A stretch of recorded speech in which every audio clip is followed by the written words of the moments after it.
Вітаю вас, у эфіры рацыя. У Беларусі могуць пачацца драматычныя працэсы. А што можа быць, калі сыходзіць з гістарычнага досведу? На сувязі з рацыяй аналітык, гісторык Евген Красулін. Вітаю вас. День добрый. Спадар Евген, ну все разумеюць, што калі ў украінцаў пойдуць кепска справы, калі ім не атрымаецца нанесці Расіі паразу, то гэта вельмі кепска для нас. А ў украінцаў справы ідуць, ну вось расейцы наступаюць на Пакроўск, Часів Яр, Тарэцк, могуць узяць гэтыя населеныя пункты, але украінцы ёсць звесткі, рыхтуюць аперацыю па Крыме, а гэта дэстабілізацыя крамлёўскага рэжыму. І тут у гэтай сітуацыі у расейцаў адзінае выйсце, паўторны наступ з тэрыторыі Беларусі, ды лукашэнкаўскімі войскамі вайна поўнамаштабная можа пачацца ў Беларусі. Ці можа такое быць? Ну, я б не казаў, што гэта, канешне, адзінае выйсце і што гэта добрае выйсце для Пуціна у выпадку аперацыі украінскіх сілаў супраць Крыма. Бо у любой сітуацыі, у любым канфлікце Палессе заўжды было даволі моцным бар'ерам на шляху для войскаў. Нават падчас апошняй сусветнай вайны, якая была другая па ліку, гэта была такая надзейная мяжа паміж аператыўнымі, скажем так, тэатрамі баявых дзеянняў. Калі лукашысцкія афіцэры кляліся там, што з тэрыторыі Беларусі не будзе ніякіх нападаў сваім украінскім калегам, уласна кажучы, гэта, канешне, прытупляла пільнасць украінцаў і дазволіла дасягнуць пэўных поспехаў вось гэтым расійскім войскам уварвання у лютым 22-го году. Ну, нават пры такіх умовах вось гэтай нечаканасці расейцы не здолелі на гэтым кірунку дасягнуць вялікага поспеху. А цяпер, калі украінцы гатовы, калі там пабудаваныя даволі моцныя абарончыя вось гэтыя сістэмы, калі там ёсць войскі, калі чакаюць у любы момант адтуль нападу, канешне, эфектыўнасці не будзе. З іншага боку, канешне, украінцы гэта таксама разумеюць. Не гарантавана, што Расія не выкарыстае зноў беларускую тэрыторыю для нападу. Таму украінцы вымушаны трымаць там пэўныя кантынгент сваіх войскаў, што, безумоўна, адбірае рэсурсы ў іншых кірунках гэтай вайны. Скажам, можна на данецкім кірунку было б выкарыстаць гэтыя сілы, на тым жа крымскім.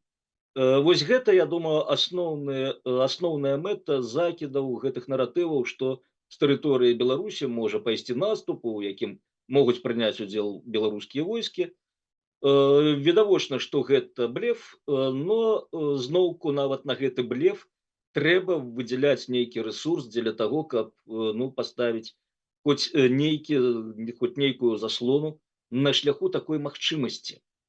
Вось. І, дарэчы, тут варта казаць, што калі б не 20-й год, гэтая небяспека была б куды большай удзелу беларускіх войскаў у гэтай вайне, бо 20-й год якраз цудоўна паказаў таму ж Пуціну, што беларусы маюць сваю волю, што яны ўжо адчуваюць сабе суб'ектамі, і прымусіць іх ваяваць за свае інтарэсы гэта не атрымаецца, а пры спробе гэта зрабіць вынікі будуць такія вельмі малапрадказальныя.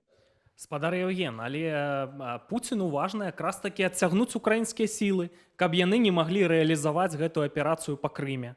Таму што, каб прыкрыць гэты кірунак, это трэба вельмі сур'ёзны вайсковы кантынгент. І ім, можа быць, не трэба там паспрабаваць Кіеў захопліваць, але менавіта адцягнуць этой украінскія сілы. Ну, у Беларусі ў гэтым разе ўсё адно паўнамаштабная вайна. Удары па ключавых прадпрыемствах. Няма сумневаў, што украінцы тут паўсюль куды трэба дастануць і па нафтаперапрацоўчых заводах і гэтак далей. І сітуацыя можа быць непрадказальная, таму што Крым для іх важны, сакральнае месца, не дай бог там дэстабілізацыя, это можа быць дэстабілізацыя пуцінскага рэжыма. І вось гэтая была сустрэча на валаме, такая сакральная, асаблівая. Ну хіба ж не пра паўторны напад яны там дамаўляліся, як вы лічыце? Слухайте, у іх што не месяц сакральная асаблівая сустрэча, якую тут жа аналітыкі кідаюцца з вялікай ахвотай імпэтам абмяркоўваць. Што яны там маглі казаць? А чаму пра гэта ў прэсе не сказана? Слухайце, я б на іхнім месцы яшчэ часцей сустракаўся выключна дзеля гэтага. Каб у аналітыкаў галовы былі занятыя вось гэтым, скажем так, гэтымі фантазіямі, а што яны там маглі казаць? Зноўку, Інфармацыйная вайна. безумоўна, і калі цяпер паглядзець на свет сучасны, мы бачым, што якраз інфармацыйныя аперацыі гэта тыя інструменты, якія набываюць усё больш і больш важкую ролю падчас канфліктаў, у тым ліку і гарачых канфліктаў, і не толькі гарачых. І якраз вось гэтая вайна, гэта ў першую чаргу вайна нерваў, хто каго ў гэтай вайне, скажем так, ператрывае, той выйдзе пераможцай. І зноўку, калі казаць там, што у выпадку варвання з тэрыторыі Беларусі ў Украіну тэрыторыя Беларусі зробіцца аб'ектам баявых дзеянняў і месцам баявых дзеянняў, тут зноўку варта улічваць і тое, што ёсць іншыя кірункі, на якія таксама указвае і Пуцін, і указвае Лукашенко, як імаверныя кірункі іхняй наступнай агрэсіі, дзе больш зручныя шляхі зносінаў, дзе няма такіх перашкодаў, як вялікія рэкі і балоты палескія і непраходныя лясы.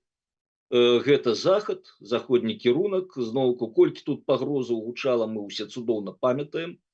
І гэта, уласна кажучы, вось гэта паставіць Беларусь у куды больш небяспечную пазіцыю.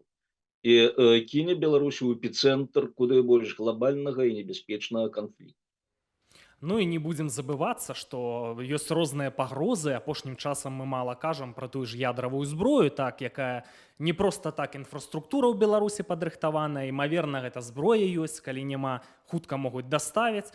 Ну а я б сыходзіў з найгоршых сцэнароў, улічваючы гістарычны досвед. Хто чакаў у 22-м годзе такога нападу, ён здарыўся і зараз, асабліва калі ў іх там складаная сітуацыя, я лішу гатовае на ўсё. Тым не менш, абмяркоўваецца наратыў пра замірэнне ва ўкраіне. Калі так станецца, нават украінцы там пэўныя варыянты пралічваюць, у медыа гэта выходзіць, што гэта для Беларусі? Для Расіі, канечне, гэта будзе перапынак у баявых дзеяннях, гэта будзе магчымасць падпампаваць свае цягліцы, нарасціць рэсурсы. У першую чаргу гэта ракеты і дроны, падрыхтавацца да новых наступаў, бо зноўку яны ж не збіраюцца, яны не абяцаюць, што яны спыняцца на дасягнутым, наадварот. Увесь час з іхняга боку гучыць, што мы не спынімся, у Расіі няма межаў, і за Украінай паследуе Польша, краіны Балты, цэнтральная Еўропа, заходняя Еўропа, карацей кажучы, пакуль не спыняць. І таму вось Расія гэты перапынак будзе выкарыстоўваць дзеля падрыхтоўкі да наступных агрэсіяў, наступных аперацый у заходнім кірунку. Дарэчы, тут і час дзеля таго, как Кітай завяршыў сваю падрыхтоўку для такога адкрытага процістаяння з Захадам, у першую чаргу са Злучанымі Штатамі, бо аналітыкі, якія займаюцца вось кітайскай праблемай, яны кажуць, што 27-30 год гэта той час, калі Кітай будзе, ну так, больш-менш здольным вытрымаць канфлікт супраць Злучаных Штатаў Амерыкі. А для заходніх палітыкаў гэта варыянт, скажем так, замесці смецце пад дыван і пакінуць яго наступным пакаленням палітыкаў. Маўляў, вось мы прынеслі нашаму пакаленню мір, і астатнія хай рассёрбваюць нашы паслядоўнікі. Бо яны, таксама, ўсё ж такі, на Захадзе адбылося пэўнае сталенне, пэўная трансфармацыя поглядаў на Расію, ўспрыяцце Расіі, і яны пакрысе пачынаюць разумець, што такое Расія, якая пагроза ад яе сыходзіць, і, адпаведна, іншая справа, што вырашэнне гэтай праблемы патрабуе радыкальных крокаў, у тым ліку удзел, напрыклад, натаўскіх войскаў у вайне з Расіяй. Зразумела, што вось гэта ставіць адразу канфлікт на іншы прыступак. Гэта адразу можна казаць пра глобальны канфлікт, як вы заўважылі, з прымяненнем ядравай зброі, з катастрафічнымі наступствамі для Беларусі, бо, безумоўна, зноўку яна будзе у эпіцэнтры гэтага канфлікту, як проста бліжэйшы плацдарм да еўрапейскай тэрыторыі. І тады, канешне, будзе ўсё, скажем так, ну, малапрадказальна і неўтульна. Гэтага, безумоўна, усе жадаюць пазбегнуць. Адсюль вось гэтая прага, ну, куды-небудзь гэта прыхаваць для будучых пакаленняў. Хай яны вырашаюць. Вось калі будзе замірэнне пры такіх умовах па такой мадэлі, для Беларусі, канешне, Беларусь, безумоўна, застаецца ў арбіце Расіі, застаецца плацдармам для далейшай агрэсіі і ў выніку эпіцэнтр, цэль для, у тым ліку ядравай зброі, паколькі, ну, зноўку, можа і няма гэтай тактычнай зброі, но распавядаюць. А калі распавядаеце, тады атрымаеце. І гэта ўсё кепска. Іншы варыянт, калі, напрыклад, заходняя дапамога, заходняя зброя, тое ж актыўнае прымяненне F-16, якія нарэшце паступілі, хоць і не ў вялікім аб'ёме, ва ўкраіну, но абяцаюць, што будуць нарошчваць пастаўкі. Гэта зменіць сітуацыю, бо гэта дазволіць змагацца і супраць расійскіх СПА, і супраць расійскай авіяцыі, наносіць удары па лагістычных цэнтрах. Гэта істотна можа паўплываць на сітуацыю. І тады ўжо замірэнне будзе на іншых падмурках, тады будзе, можа ісці гаворка пра капітуляцыю Расіі, вывад сваіх войскаў з тэрыторыі Украіны, ну і тады можна будзе дыктаваць ужо умовы Расіі, што яна не толькі не лезе ў Украіну, але не лезе і ў Беларусь. Вось задача, каб мы былі падрыхтаванымі да такога сцэнару замірэння, гэта каб цяпер беларускія палітыкі на захадзе даносілі вось гэтую ідэю простую, немудрагелістую, но трэба, каб яе праштурхнулі. Тое, што без Беларусі ніякай сістэмы бяспекі ва ўсходняй Еўропе не будзе. Вось гэта больш аптымістычны для нас сцэнар, калі Расія церпіць паразу на тэрыторыі Украіны, тады можна пазбегнуць вось гэтага глобальнага канфлікту. Па меншай меры пазбегнуць Беларусі ў эпіцэнтры гэтага канфлікту. Рацыя. Ну, пакуль сітуацыя такая, стаўленне да Беларусі як да буфернай зоны, нават палякі, от яны ж наступнымі могуць быць, а ўсё адно знішаюць вось беларускі канал зараз на нашых вачах, так? Быў такі падаруначак, вось гэта гібрыдная правакацыя на мяжы, калі можна было на рэжым націснуць, ну, рашучасці тут не бачна належнай з майго пункту гледжання, максімум яны з сітуацыі не выціснулі, рэжым там пасмейваецца, колкія каментары Рыжанкова і гэтак далей. Спадар Яўген, ну, Расія відавочна, яны будуць дзейнічаць як агрэсары.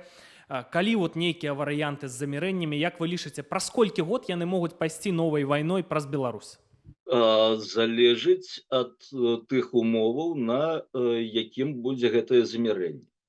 Вось калі цяпер, скажам, там, па восені яны дойдуць да гэтага, ну, усё ж такі мала імаверна, тады гэта, ну, гадкоў 5. Я кажу, як будзе Кітай гатовы. Вось па ягонай гатоўнасці. Зноўку для Кітая, канешне, вельмі істотна гэта эканамічны чыннік. Калі ён будзе бачыць, што ягоная эканоміка пачынае ўсё хутчэй каціцца пад адхон, тады будзе больш высокая імавернасць уступлення яго вось у гэты самы адкрыты канфлікт. Бо тады будзе вось гэтая сітуацыя з расійскім кіраўніцтвам і дэфікс расійскае кіраўніцтва аднаўлення расійскай імперыі. Калі з 13-го году падзення цэнаў на нафту прыйшло разуменне, што вось гэтая лафа з нафтадалярамі можа хутка скончыцца і трэба дзейнічаць імкліва. Вось тады быў праведзены гэты самы, ну, вось праведзена аперацыя па захопе Крыма, па цісканні ўсходняй часткі Украіны. І далей спыніліся, і ў пачатку 20-х зноў з'явілася адчуванне, што можа гэта ўсё, скажем так, сысці, і трэба дзейнічаць хутка. І тут у парушэнні логікі, у парушэнні папярэджання з боку расійскай выведкі пачалася гэтая агрэсія. Хочацца верыць, што кітайскія палітыкі, яны, канешне, больш разумныя, больш адказныя, больш асцярожныя, но нічога пасля 22-го году нельга скідваць з разліку. Так што вось, як толькі Кітай будзе гатовы, карыстаючыся тым, што ён адцягне на сябе ўсе асноўныя рэсурсы Злучаных Штатаў і можа там захаду астатніх, тады Расія можа спакойна заняцца Еўропай. Разам з тым вялікі спадзеў на украінцаў, у іх не выкрутка, выхада няма, арда наступае, вёскі бяруць, гарады новыя рыхтуюцца браць, і украінцы рыхтуюць сюрпрызы. Для Беларусі гэта вялікая рызыка, але і шанс, і нашай там у будучыні на Беларусі проста не пакінуць камяня на камяні, усе дарогі вядуць у Беларусі праз Беларусь. І вось зла, яны разумеюць, што это вельмі важны рэгіён, Беларусь, Украіна, у кантэксце трэцяй сусветнай вайны адцягваюць увагу. Вось мы бачым новую эскалацыю ў Ізраілі. Як думаеце, чым там гэта ўсё можа скончыцца? Сітуацыя ў Ізраілі на Блізкім Усходзе увогуле таксама, скажем так, малапрадказальная, нягледзячы на тое, што там відавочна ёсць адсутнасць жадання вайны. Нягледзячы на ўсе гэтыя ваяўнічыя заявы іранскага кіраўніцтва, асабліва пасля забойства Ханіі, няма у вачах тамтэйшых людзей прагі пайсці паваяваць усур'ёз. Іначай, дарэчы, не было б забойства Ханіі. Для нас это добра. Безумоўна, бо калі ўявіць пачатак маштабнага канфлікту на Блізкім Усходзе, гэта яшчэ адзін моцны прыступак высокі да вось таго самага глобальнага канфлікту, які будзе мець вельмі драматычныя наступствы для Беларусі. Пакуль што ніхто гэта не хоча. Ну, зноўку мы бачым, што ёсць акцыі з боку Ізраілю, прычым акцыі даволі такія гучныя і адчувальныя. У адказ гучаць пагрозы, ну і там запускі дзесяткаў ракетаў без асаблівага выніку. І зноўку у гэтым і бачна, што ніхто не хоча вайны. Але сама сітуацыя вось з такімі пагрозамі, з такімі акцыямі, яна у той ці іншы цудоўны момант можа проста выйсці з-пад контроля. У гісторыі такое бывала. У пачатку 30-х гадоў і ў сярэдзіне 30-х гадоў ніхто не хацеў ваяваць у Кітаі.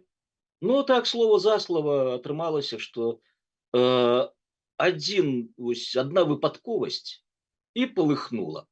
Хоць раней падобныя такія інцыдэнты вырашаліся элементарна на мясцовым узроўні, а тут не. Зноўку ўсё заадно зачапілася і пакацілася да другой сусветнай вайны. Вось тут такую імавернасць развіцця падзеяў, канешне, ні ў якім разе нельга выключаць. Усе прызвычаіліся, што Блізкі ўсход гэта такая гарачая кропка, і вось гэтае прызвычаенне можа адыграць кепскую ролю. Людзі могуць проста не звярнуць увагу на той момант, калі вось гэтыя ўсе інцыдэнты, ўзаемныя ўколы і пагрозы, яны сапраўды прывядуць да незваротнасці сітуацыі, якая прывядзе да пачатку вялікай вайны на Блізкім Усходзе і зноўку набліжэння да глобальнага сусветнага канфлікту. Ну і адцягнутая ўвага ад Беларусі, калі там пачнецца сапраўды маштабны канфлікт, но гэта рызыкі проста такой вайны, вот як у другую сусветную, проста калі там Беларусь знішчалі, захаваліся архіўныя здымкі, это, канешне, жудасць, не верылася, што это можа паўтарыцца, а можа паўтарыцца цалкам сабе імаверна. Спадар Яўген, падзеі ў Венесуэле, тая Венесуэла так далёка. Прайшлі выбары, напісалі Мадуру 51%. Ну, Венесуэла гэта далёка. Гэта важная ўвогуле для нас краіна ў кантэксце рызыкаў для Беларусі. Калі б Беларусь існавала сферычна ў вакууме, канечне, ёй было б абсалютна пофіг на тое, што адбываецца ў Венесуэле. Но увесь свет цяпер настолькі шчыльна ўзаемна звязаны, што мы не можам сабе дазволіць такую раскошу, як не звяртаць увагу на тое, што адбываецца на Блізкім Усходзе, ва ўсходняй Азіі, у Ціхаакіянскім рэгіёне, у Цэнтральнай Афрыцы і ў Венесуэле таксама. Тым больш, што Венесуэла з'яўляецца элементам таго, што цяпер модна, усё больш модна называць новай восью зла, куды ўваходзіць Расія, Іран, Кітай, зноўку туды ж прыпісваюць звычайна, вось Венесуэла. Гэта ж такая класічная кампанія кепскіх хлопцаў. І калі з гэтай кампаніі адзін элементик, адно звяно выпадзе, тая ж Венесуэла з рэжымам Мадура, тады гэта пакажа ўнутраную слабасць гэтай восі, тое, што гэтая вось ніяк не можа дапусціць. Вось у 2020 годзе гэтая вось мела рызыку згубіць Беларусь. Таму Пуцін, ён, безумоўна, тое, што ён казаў, што акажа ўсю дапамогу Лукашэнцы, гэта тут ён не хлусіў ні разу.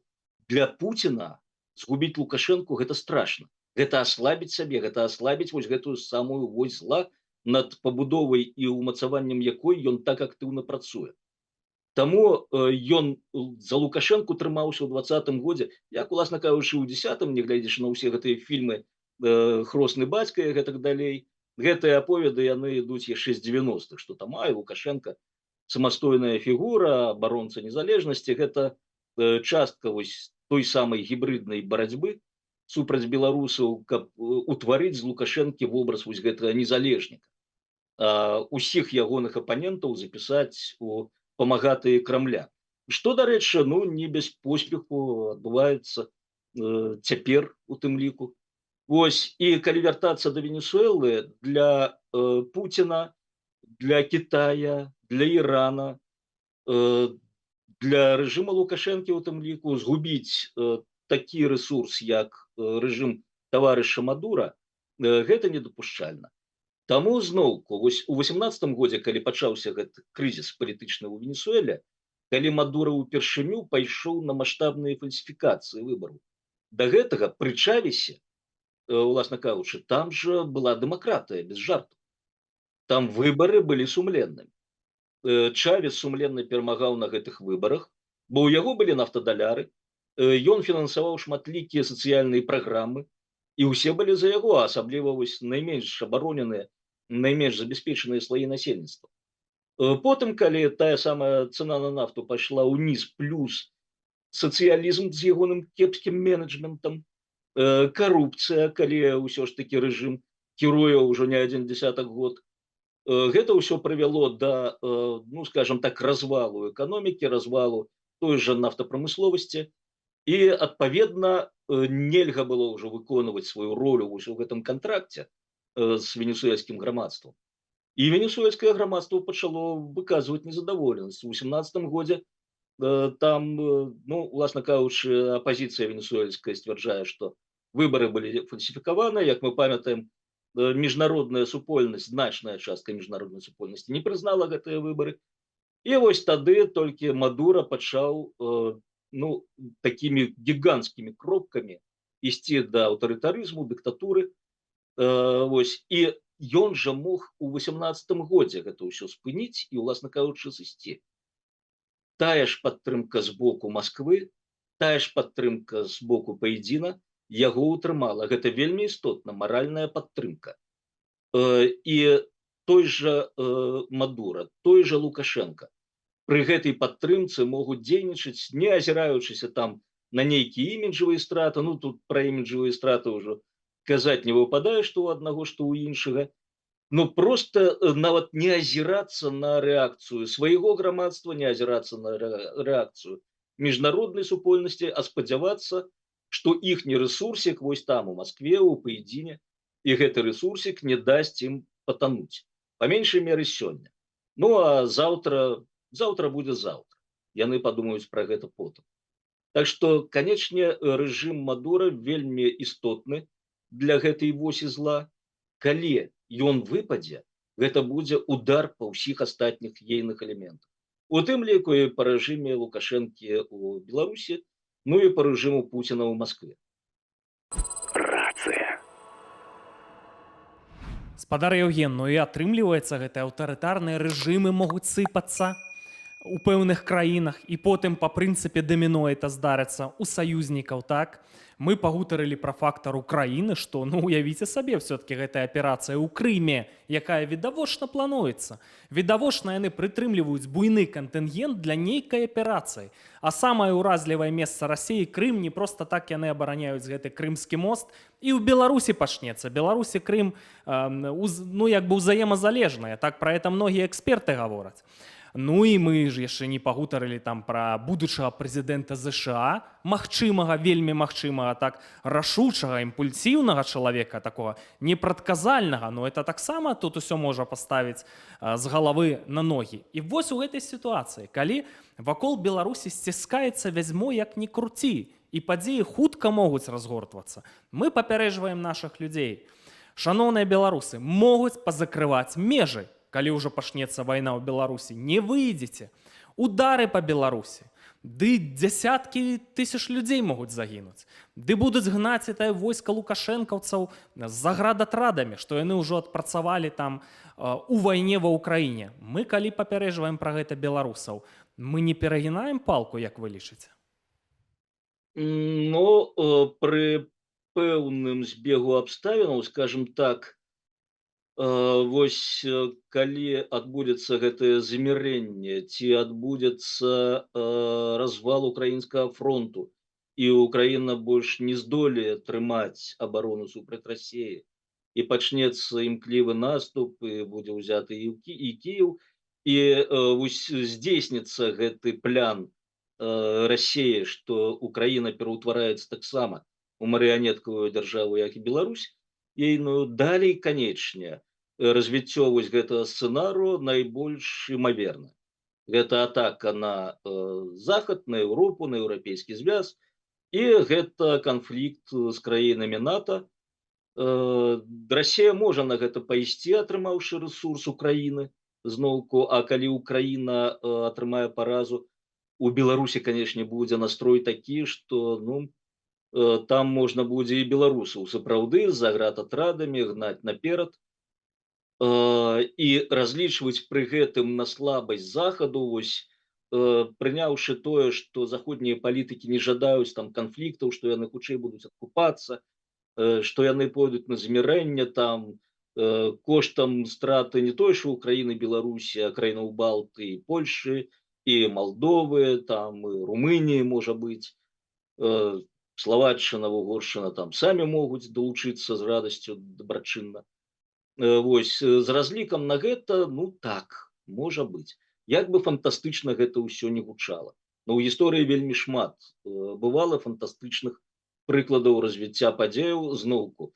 Не забывайма пра люты 22 году, чаму з такімі цяжкасцямі аналітыкі вось не маглі прызнаць імавернасць атакі Расіі на Украіну, бо гэта парушэнне ўсёй логікі. Гэта для Расіі абсалютна невыгадны крок, што, уласна кажучы, у далейшым і атрымалася. Но тым не менш, вось Расія не пацярпела адразу паразы, хоць і не ўзяла Кіеў за 3 дні, і цяпер яна крышачку так ачуняўшы разлічвае на слабасць захаду. А зноўку вось недаўны сігнальчык пра гэтую слабасць, гэта абмен агентаў, шпіёнаў, забойцаў расійскіх на грамадзянаў замежных стран, якія былі захоплены ў Расіі ў закладнікі. Вось, і гэты абменчык таксама па меншай меры па меркаваннях заходніх палітыкаў і аналітыкаў, гэта плюс Пуціну, гэта ягоная, можа лакальная, можа невялікая, будзем глядзець на наступствы, але перамога. І там зноўку беларускіх палітзняволеных і блізка не магло быць да гэтага абмену, бо сутнасць самога абмену зусім не ў тым. Пуціну, калі б ён, скажем так, далучыў да групы вызваленых закладнікаў каго-небудзь з беларусаў, гэта быў бы па яму удар. Гэта бы вельмі моцна узмацніла вобраз дэмакратычных сілаў Беларусі за мяжой. Усе гэтыя наратывы, што яны нічога не робяць, што яны не думаюць пра вызваленне палітзняволеных, гэтыя наратывы ж вельмі карысныя, вельмі дорагія сэрцу Владзіміра Владзіміровича і Лісандры Горча. Такім чынам можна вось зноўку сваіх ворагаў, сваіх апанентаў апускаць і зніжаць іхнюю эфектыўнасць. Таму гэтага не магло адбыцца. Нават палякі тое не здолелі тут прасунуць свае інтарэсы і памяняць расійскага агента Гонсалеса на журналіста Пачобута, вызвалення якога яны так актыўна дамагаюцца, што нават кажуць пра гэта ў Кітаі. Так што тут гэты абмен ён ні пра што для нас. Вось, но тым не менш ён паказвае, што захад можа весціся вось на гэты расійскі шантаж, і Пуцін можа зноўку заплюшчыць вочы на ўсе папярэджанні, на прапановы параўнаць рэсурсы рассіі і захаду, рассіі і НАТО. Нават заплюшчыць на тое, што вось нядаўна адбылося ў Малі, калі не войскі НАТО, а туарэгі знішчылі вось гэтую частку, якая складалася не проста з расійскіх ваяроў, а з элітных войскаў прыватнай кампаніі «Вагнер». Вось гэта ўсё можа прымусіць, скажем так, падштурхнуць яго да таго, каб заплюшчыць вочы і праводзіць, скажем так, перад нават пачаткам агрэсіі нейкія аперацыі у Еўропе там па ліквідацыі сваіх апанентаў, па правядзенні дыверсіяў, тэрарыстычных атакаў, дзеля таго, каб зноўку дэмаралізаваць заходніх палітыкаў, каб дэмаралізаваць заходняе грамадства, і потым на гэтую падрыхтаваную глебу ўжо ладзіць уварванне. Хоць зноўку тут, ну, я думаю, вынік будзе для Расіі ўсё роўна катастрафічным. Нам ад гэтага лягчэй не будзе ніводнага разу. Рацыя. Спадар Яўген, вы ўжо сказалі пра дэмакратычныя сілы, пра тое, што трэба вось прасоўваць правільныя наратывы захаду, і нашай самыя ж апякуцца. Праходзіла канферэнцыя «Новая Беларусь», ну, абмяркоўваўся статус Святланы Ціханаўскай, сапраўды казытлівая сітуацыя, як бы выбараў няма, чым замяніць вось гэты канструкт палітычны вакол Ціханаўскай. Но як бы тут у нас нейкіх такіх сур'ёзнай вагой суб'ектаў не з'явілася. Ну і таксама абмяркоўваліся варыянты там перамоваў з Лукашэнкам для пэўных мэтаў. Якая стратэгія дэмсілаў? Вы былі на гэтай канферэнцыі «Новая Беларусь», што вы пра гэта можаце сказаць? Ну, у першую чаргу, канечне, мы можам толькі вітаць вось гэтую дамоўленасць пакінуць за Ціханаўскай права выступаць ад беларускай нацыі, бо Ціханаўская вось там прагучала слова «інстытут» у ейны адрас, што выклікала чамусьці абурэнне сярод, ну, у першую чаргу тых, хто заўважны сваю дзейнасць у разнастайных сацыяльных сецівах. Хоць гэты тэрмін вельмі адэкватны той ролі, якую яна цяпер выконвае, а выконвае яна вельмі істотную ролю інстытута, які даносіць да сусветнай палітыкі беларускую павестку. Калі б яе не было, у нас было б вельмі цяжка. Я думаю, вось калі Наўседа казаў, што Беларусь гэта ўжо не незалежная краіна, а губернія Расіі, ён гэта казаў як метафору. Ён, канешне, не лічыць, што Беларусь не незалежная краіна, но вось не было б у нас гэтага голасу, вось не было б у нас гэтага доступу да высокіх кабінетаў, а Ціханаўская праводзіць са сваёй камандай вялікую колькасць сустрэчаў, візітаў, і галоўнае, яе ж запрашаюць. Прычым бываюць унікальныя рэчы. Лукашенко паехаў у Зімбабве, напрыклад. Ой, усе там на вушах, які прарыў беларускай дыпламаты, хоць насамрэч гэта зноўку, гэта вось з панскага пляча Пуцін кінуў такую магчымасць, што, маўляў, ну паязджай там, папасіся таксама на гэтай дзялянцы. А калі Ціханаўская падпісвае ліст аб супрацы з парламенцкай асамблеяй Рады Еўропы, гэта неяк так праходзіць міма. Хоць гэта унікальны выпадак. Ніхто раней не падпісваў такія лісты з дэмакратычнымі сіламі, выключна з урадамі суверэнных краін такія лісты падпісваліся. А цяпер гэта падпісана вось з дэмакратычнымі сіламі Беларусі, і гэта дзякуючы зноўку інстытуту Ціханаўскай. Бо Ціханаўскую спрымаюць як легітымнага прадстаўніка Беларусі і легітымны голас беларускай нацыі. Калі мы самі гэты голас заткнем, ліквідуем яго, ну, не ведаю, гэта выкалю вока, каб цешчы было горай, каб і зяць быў крывы. Вось гэта з той серыі. Гэта парадуе Пуціна, гэта парадуе Лукашэнку. Беларусаў гэта не парадуе і не дасць нам ніякіх прэферэнцый. Пакуль у нас ёсць вось гэты інстытут, і з ім размаўляюць, яго ўспрымаюць, зноўку праз тую легітымнасць, якую дае беларускі народ ёй. У нас ёсць гэты рэсурс.